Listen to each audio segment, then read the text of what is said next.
Này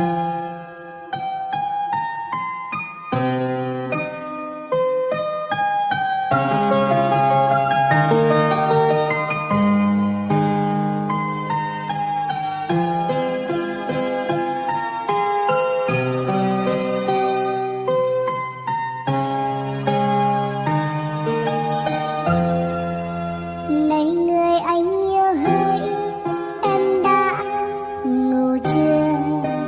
Đêm nay anh thao thức nhớ em rất nhiều.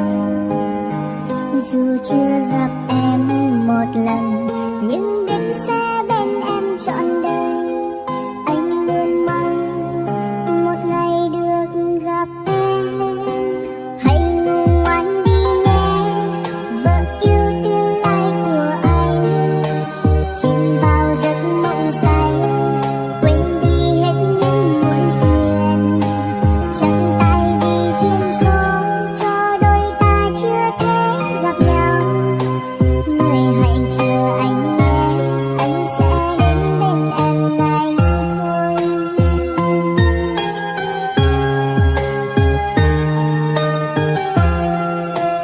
Nhiều ngày dài trông ngóng, anh chỉ muốn thấy em một lần. Để vơi nỗi nhớ thương, mong gặp em trong những giấc mơ. Dù rằng lòng vẫn biết chưa đến lúc ta là của nhau, nhưng rất muốn bên em để cùng em sớt chia buồn vui.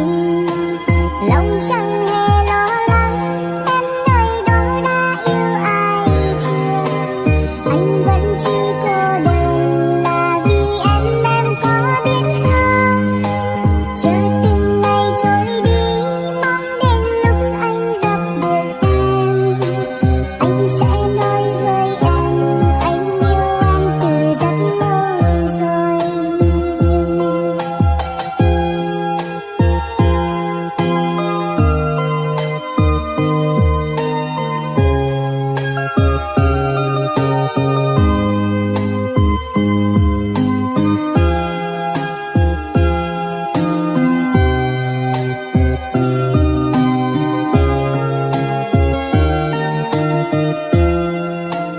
Hãy ngủ ngoan đi nhé, vợ yêu tương lai của anh.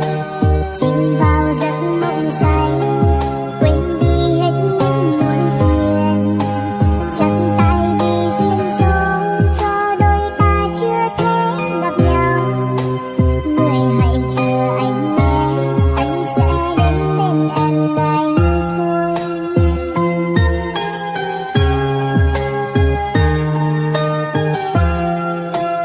Nhiều ngày dài trông ngóng, anh chỉ muốn thấy em một lần. Để vơi nỗi nhớ thương, mong gặp em trong những giấc mơ.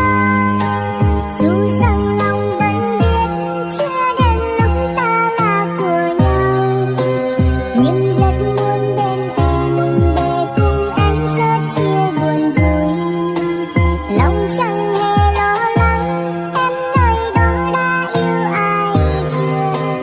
Anh vẫn chỉ cô đơn là vì em có biết không?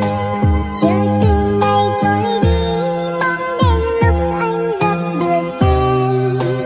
Anh sẽ nói với em, anh yêu em từ rất lâu rồi.